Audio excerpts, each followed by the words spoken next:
Welcome to your deep dive into Bitfarms. Yeah. They're a big player in the Bitcoin mining world. Oh, yeah, they are for sure. We're going to take apart their Q3 financials, Okay. their management discussion and analysis, and their press release announcing these results. Sounds good. You ready? Let's do it. All right. These documents are super interesting, Yeah. especially with how Bitfarms is adapting after that halving event. Yeah, back in April. Yeah, So for people who maybe haven't followed Bitfarms too closely, right. what exactly is it that they do? Bitfarms at their core, they operate data centers Okay. full of these really powerful computers called miners. Okay. And these miners, they're constantly working to validate transactions on the Bitcoin network. Gotcha. And that process is known as mining. Okay. And it uses a lot of energy, Yeah. a lot of computing power. Yeah. And Bitfarms gets most of their energy from hydroelectric power, Okay. which is pretty cool. Yeah. And they operate all over the place. Really? Canada, the U.S., Paraguay, Wow. Argentina. So they're pretty global. Yeah, very global. That's a lot of investment. It is. So how did they do in Q3? Well, financially. Their revenue came in at $44.9 million, Okay. but they reported a net loss of $36.6 million. Okay. But it's really important to keep in mind how volatile Bitcoin is. Yeah, for sure. Bitfarms really likes to emphasize gross mining profit, Okay. which isn't a standard accounting measure, Gotcha. but it really focuses on the profitability of their core mining business. Okay. And in Q3, that was a positive 16.7 million. That's interesting. So it sounds like Yeah. even though they're not totally profitable yet, Right. they're still moving in that direction. Yeah, they're getting there, Okay. for sure. And it seems like they're really focused on growth They are. because their hash rate jumped 9% in Q3. Yeah. That's a lot. Yeah. Right? That's a big jump. I know hash rate is a measure of their computing power. It is. Yeah, think of it like horsepower for mining. Okay. More horsepower, more chances of finding Bitcoin. Makes sense. Bitfarms got this increase by bringing online 5,400 new, more efficient miners, Oh, wow. which was super important after the halving. Yeah, can you explain that whole halving thing? Yeah, so Because I think that's really key to understanding these results. absolutely. On April 19th of this year, Okay. the reward for mining a block of Bitcoin transactions was cut in half. Oh. It's built into the system Okay. to control inflation, Okay. but it directly impacts how profitable mining is. Right, because now they're getting paid half as much for the same work. Exactly. Okay. It's a big deal. So even though they have these more efficient miners, Right.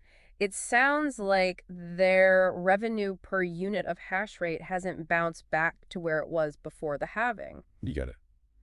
So they're facing a pretty big challenge then. Definitely makes Yeah. their expansion plans even more interesting to look at. Yeah, let's talk about those expansion plans. It doesn't seem like they're shying away from growth, Not at all. even after the halving. No, they're going all in. Okay. They're going for a multi-pronged approach. Okay. For one, they're planning on acquiring Stronghold Digital Mining, Oh, wow. which could be a huge game changer for them. Yeah. It would bring in 307 megawatts of power capacity. Wow, that's a lot. It's a lot. Okay. It would get them into the U.S. market, Okay. and it could even open up opportunities in high-performance computing and AI. That's a lot to unpack.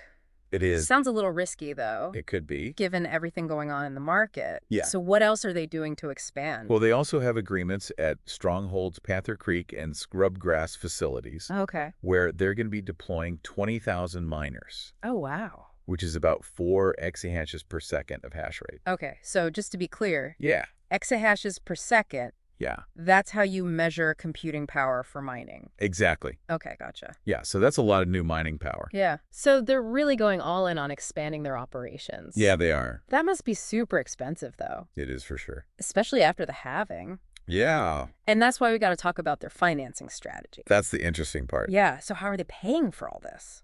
Well, they've got a few things going on. Okay. One way is through an at-the-market equity offering program, Okay. which let them raise $65.8 million just in Q3. So they're selling shares Exactly. to raise money. Yep. But isn't that kind of risky? It can be. Like, doesn't that dilute the value for their existing shareholders? You're right. It's like they're balancing this need for capital with trying to keep their shareholders happy. Did a tough balancing act. Yeah. For sure. So what else are they doing for funding?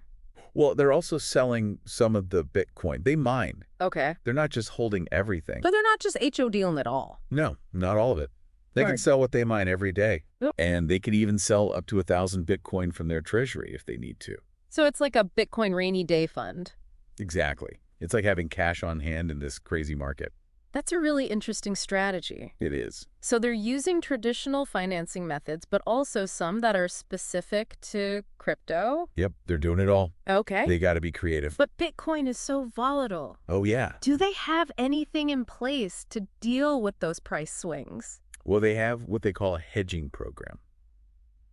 Okay, break that down for me. Yeah. What does that mean? Basically, they're using options contracts, Okay. which are a type of financial derivative Okay. to try and protect themselves Right. if the price of Bitcoin drops. So it's kind of like betting on whether the price will go up or down. In a way, yeah. Okay. It's all about managing risk. So they're not just going all in on one strategy. Right. They're diversifying. Exactly. Yeah. Spreading the risk. That makes a lot of sense. It does. I'm starting to see just how complex this all is.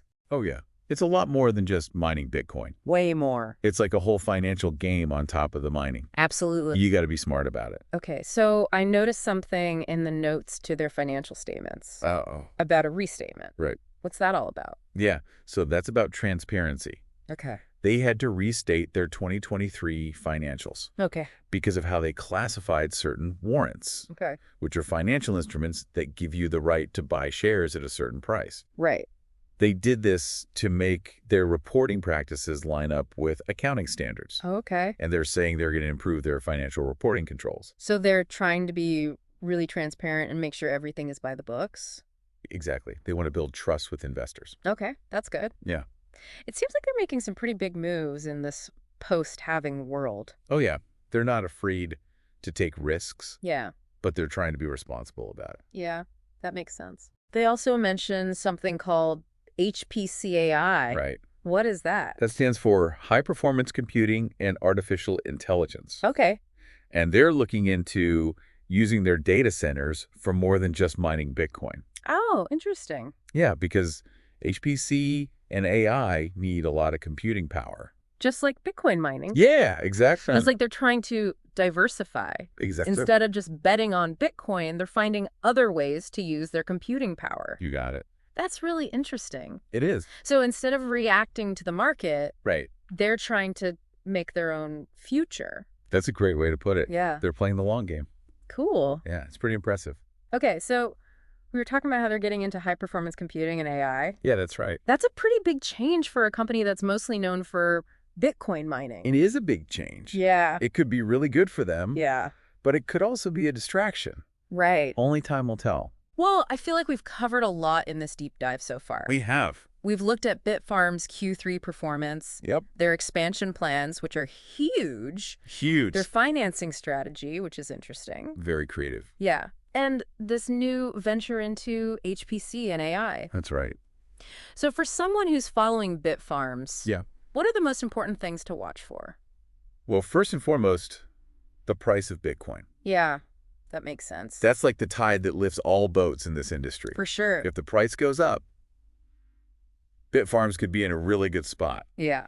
But if it tanks, they could be in trouble. So Bitcoin's volatility is a big factor. Absolutely. But Keep an eye on that Stronghold acquisition. right. That's a huge deal for them. It Yeah. could really change their business. Yeah. Pay attention to regulatory approvals and the shareholder vote. Okay. Those are big hurdles they have to clear. Yeah. And what about those expansion projects in the U.S. and Paraguay? Oh, yeah. Are they on schedule and on budget? Exactly. Okay. That's important. And then those supply chain issues, Right. how are they handling those? Are they getting those miners delivered?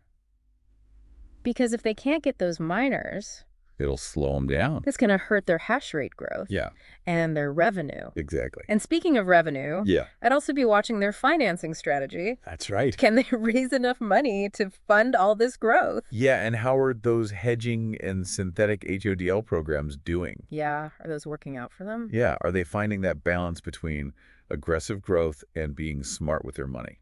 So many things to keep track of. I know it's a lot. It's like watching a game of chess. That's a good way to put it. Yeah, there's strategy and tactics and risk. Definitely. Okay. Before we move on, Yeah. I want to talk about one more thing. Okay. We've been talking about Bitfarms' business Right.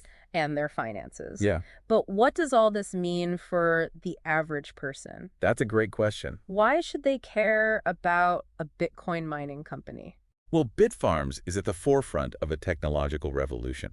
Okay. Cryptocurrency is changing everything. Yeah. Finance, Mm. technology, Yeah. how we think about money, Yeah. even if you don't invest in Bitcoin yourself. Okay. It's important to understand what's happening. That's a good point. It's going to affect everyone. Okay, so final thought for our listener. Okay. We've given you the tools to understand Bitfarms, Right. their strategy, their performance, their future. Yeah. But remember, investing in Bitcoin is risky. Very risky. Always do your research. Absolutely. Talk to a financial advisor. Yeah. Don't invest more than you can afford to lose. Good advice. And keep in mind, this is just a snapshot in time. Yeah. Things change quickly in the crypto world. Exactly. Hmm. So stay curious, stay informed, That's the key. and who knows, maybe you'll be part of this digital revolution. Maybe we all will be. Yeah, maybe we all will be. That's a great note to end on. Thanks for diving deep with us. My pleasure. Until next time. See you then. So they're trying to get the upside of holding Bitcoin, but with maybe less risk than actually holding the coins. Okay, so it's like they're hedging their bets, Yes, say. not putting all their eggs in one basket. Right. And this program actually uses some of the same options contracts as their hedging program. So they're using those contracts for multiple things. They are. It's all part of their risk management strategy. Okay, so they're not just miners, they're kind of like portfolio managers. Yeah, they're thinking about the big picture for sure. And it seems like they're thinking ahead. Yeah, they are. They have to, with how much things change in the Bitcoin market. Right, and their press release actually talks about some of the challenges they faced in Q3. Yeah, like record low hash prices. Okay, I'm not familiar with that term. Yeah, so hash price is basically how much revenue a miner can make Okay. for each unit of hash rate. Okay. So when hash prices are low, Yeah, mining is less profitable. makes sense. And that's partly because of the halving, but also because of the price of Bitcoin and how much computing power is out there. So even with more efficient miners, Yeah, lower hash prices can still hurt their profits. they can for sure. What about that other term you Oh, mentioned? network difficulty. Yeah, what is that? So that's basically how hard it is to mine Bitcoin. Okay. The higher the difficulty, Yeah. the more computing power you need to mine a block and get those Bitcoin rewards. Okay. And in Q3, network difficulty was up like 62% compared to last year. Wow, that's huge. It's a big jump. So that's probably why they're upgrading to those more powerful miners. Yeah, they got to keep up with the competition. It's like an arms race.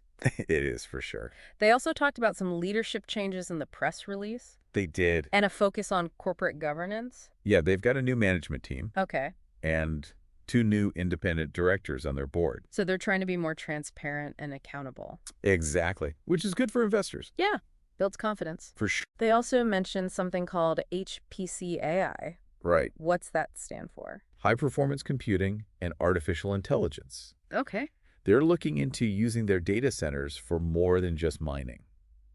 Interesting. So they're branching out, Yeah, because HPC and AI need a ton of computing power. just like Bitcoin mining. Exactly. So they're thinking maybe they can use their infrastructure and expertise for other things. So it's like another way to diversify? Yeah, they don't want to put all their eggs in the Bitcoin basket. Makes sense. Yeah, especially with how volatile it is. So they're not just reacting to the market. Nope. They're trying to shape their own future. Exactly. Oh. They're thinking long term. I like it. And their CFO even said Okay. that even though they're facing some challenges, Yeah. their mining operations are still profitable Okay. and they're still generating cash. That's really important It is. because it gives them the flexibility to keep expanding and trying new things. Right. But it's not all easy. What do you mean? They've admitted that they're behind schedule on some of their hash rate targets for this year.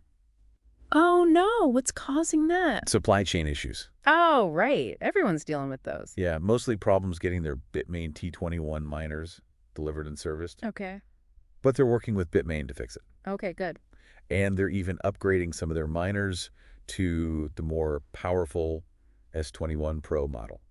Oh, wow. So they're not giving up. Not at all. It's understandable that they're having some growing pains. Yeah, they're trying to do a lot, Yeah. which is impressive but also risky. Okay, there's one more thing in the press release that I wanted to ask about. Okay, what is it? It says they have a shareholder rights plan. Oh, yeah. That's sometimes called a poison pill. Okay, what is that? It's basically a way for companies to prevent hostile takeovers. So someone can't just come in and buy a controlling stake in the company? Right. It's a way to protect themselves. So they're playing offense and defense. Yeah. They're trying to grow their business, Yeah. but also protect what they've built. Okay, that makes sense. It's a tough market out there. Definitely. And Bitfarms is making some bold moves. Yeah, and speaking of bold moves, Yeah. we were talking about their foray into HPC and AI. That's right. It's a pretty interesting move. Yeah, for a company that's known for mining Bitcoin. Yeah, it could be a great opportunity for them. Yeah.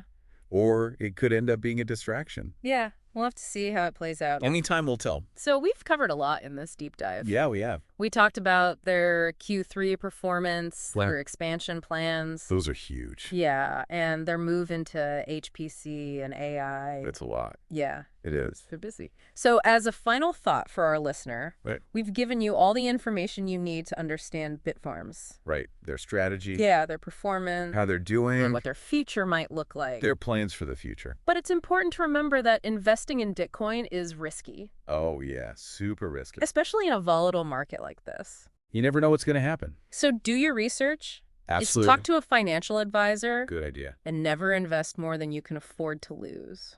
Words to live by. This is just a snapshot of where Bitfarms is right now. A glimpse into their world. Things could change really quickly in the crypto world. Oh, yeah. For sure. So stay curious. Definitely. And Stay informed. And who knows, maybe you'll be a part of this digital revolution. That's a great note to end on. Thanks for joining us for this deep dive into Bitfarms. It was fun. Until next time. See you then, right?